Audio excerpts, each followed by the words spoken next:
Chapter 31. Joan had said true. France was on the way to be free.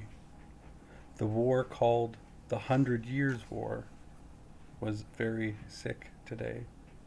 Sick on its English side for the very first time since its birth, 91 years gone by. Shall we judge battles by the numbers killed and the ruin wrought? Or shall we not rather judge them by the results which flowed from them? Anyone will say that a battle is only truly great or small according to its results. Yes, anyone will grant that, for it is the truth. Judged by results, Paté's place is in the few supremely great and imposing battles that have been fought since the peoples of the world first resorted to arms for the settlement of their quarrels. So judged, it is even possible that Paté has no peer among that few just mentioned, but stands alone as the supremest of historic conflicts. For when it began, France lay grasping out of the remnant of an exhausted life, her case wholly hopeless in the view of all political physicians. When it ended, 3 hours later, she was convalescent, and nothing requisite but time and ordinary nursing to bring her back to perfect health. The dullest physician of them all could see this, and there was none to deny it. Many sick nations have reached convalescence, though, through a series of battles, a procession of battles, a weary tale of wasting conflicts stretching over years, but only one has reached it in a single day and by a single battle. That nation is France, and that battle, Paté. Remember it and be proud of it, for you are French, and it is the stateliest fact in the long annals of your country. There it stands, with its head in the clouds, and when you grow up, you will go on pilgrimages to the field of Paté and stand uncovered in the presence of what? A monument with its heads in the clouds? Yes, for all nations in all times have built monuments on their battlefields to keep green the memory of the perishable deed that was wrought there, and of the perishable name of him who wrought it. And will France neglect Paté and Joan of Arc? Not for long. And will she build a monument scaled to their rank as compared with the world's other fields and heroes?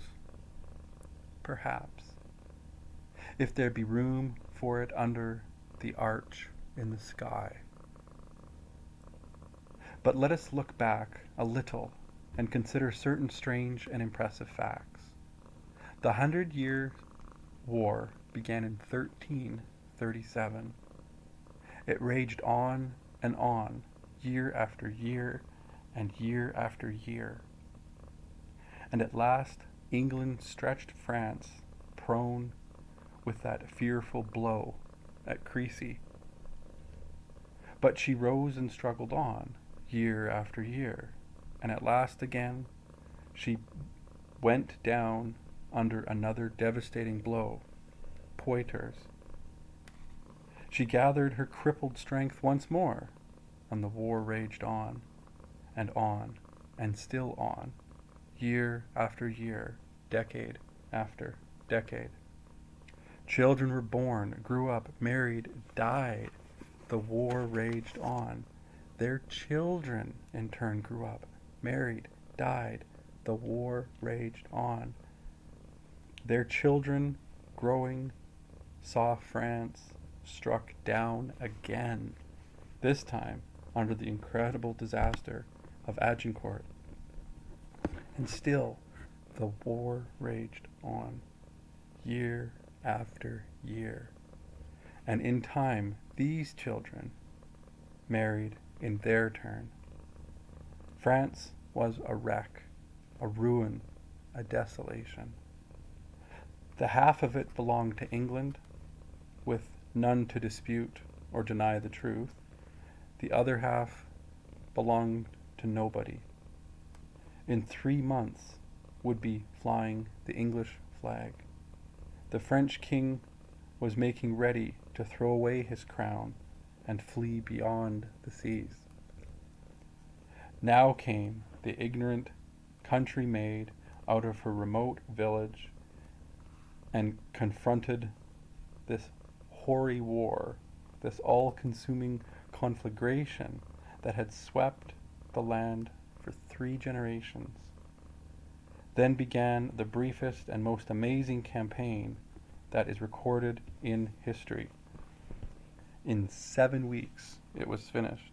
In 7 weeks, she hopelessly crippled the gigantic war that was 91 years old. At Orleans, she struck it a staggering blow. On the field of Patay, she broke its back. Think of it.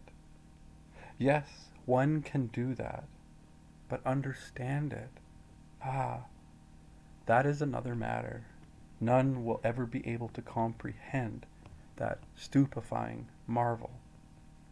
7 weeks, with here and there a little bloodshed, perhaps the most of it in any single fight at Patay, where the English began 6,000 strong and left 2,000 dead upon the field.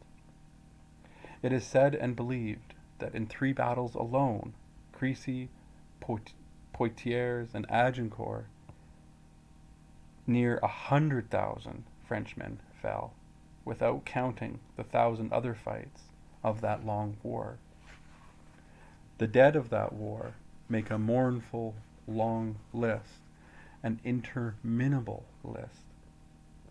Of men slain in the field, the count goes by tens of thousands. Of innocent women and children slain by bitter hardship and hunger, it goes by that appalling term, millions. It was an ogre, that war, an ogre that went about for near 100 years, crunching men and dripping blood from its jaws. And with her little hand, that child of 17 struck him down, and yonder he lies stretched on the field of Patay, and will not get up any more while this old world lasts.